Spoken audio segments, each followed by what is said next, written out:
जुनैद जमशेद ने गुलकारी को छोड़ा, फिर गाना शुरू किया, फिर छोड़ा, फिर गाना शुरू किया। क्यों क्यों? मैं तो उसके बहुत करीब दाखिल हो चुका था। 6 साल उसका पीछा किया, 6 साल। रात को 2 बजे वो स्टेज से गा के उतरता था, मेरी गाड़ी पीछे उसको लेने के लिए खड़ी होती थी और उसको वहां से उठाकर मस्जिद में लाते, खाना खिलाते, चाय पिलाते और उसे मस्जिद में सुला देते। सो जा, आराम से यहीं सो जा, कल फिर उसका फंक्शन है। और हमने उसको मस्जिद में सुलाया हुआ है।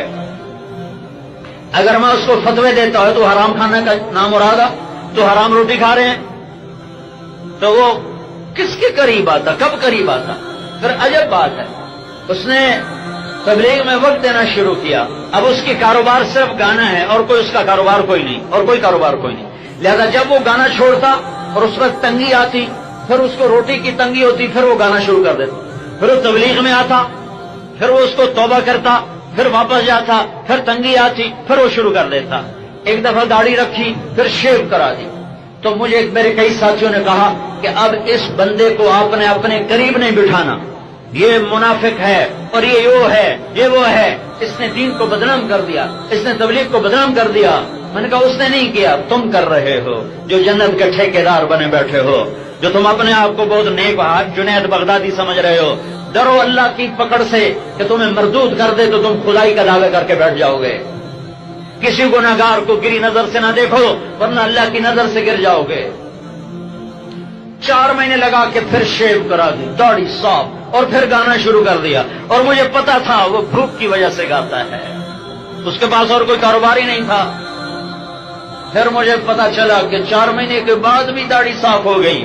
तो मैंने उसे फोन किया, मैंने कहा मेरी मुलाकात को आओ। कहा तुम्हें खबर नहीं मैंने क्या कर दिया? मैंने कहा मुझे खबर है। कहा मैं किस मुंह से मिलने आऊं? मैंने कहा मुंह पे कपड़ा रख लो, मुंह छुपा के आ जाओ। कहने लगा अच्छा मैं आता हूं, मुझे पता था ये नहीं आएगा। उसके जिम्मे लगाया तो उसका टिकट खरीद और अपना भी टिकट ले और इसको लेकर मेरे पास आ। तो मैंने शाम को फोन किया, मैंने कहा कल आ रहे हो? क्या नहीं मौला मैं मसरूफ रहा, वो टिकट नहीं ले सका, अब तो सीट भी कोई नहीं है, तो मैं इंशाल्लाह फिर आऊंगा। मैंने कहा तेरा टिकट भी हो चुका है, सीट भी हो चुकी। कहने के मरवा दिया तूने, फंसा लिया। अगले दिन मैंने उसको लाहौर से रिसीव किया, शाम की फ्लाइट से आया, अब मुंह ऐसे छुपाया, ऐसे करके छुपाया हुआ, इतनी बड़ी दाढ़ी रख के शेव कराए, मुंह छुपाया हुआ। मैं उसको लेकर वहां रायगढ़ में अपने कमरे में ले गया। मैंने कहा इधर बैठ जा, तूने बाहर निकलना ही नहीं, ताकि कोई तुम्हें ताना ही ना दे। अगले दिन उसको मैं अपने साथ जमात में ले गया। सियालकोट जमात हमारी जा रही थी, ये हमारी जिम्मेदार जमात जो थी उसमें मैं भी चलता था। तो सियालकोट ले गया। सियालकोट से वापसी पर उसने लाहौर आकर प्रेस कॉन्फ्रेंस की और उसने कहा आज मेरी पक्की तौबा है, आज के बाद मैं इससे खैर बात कह रहा हूं।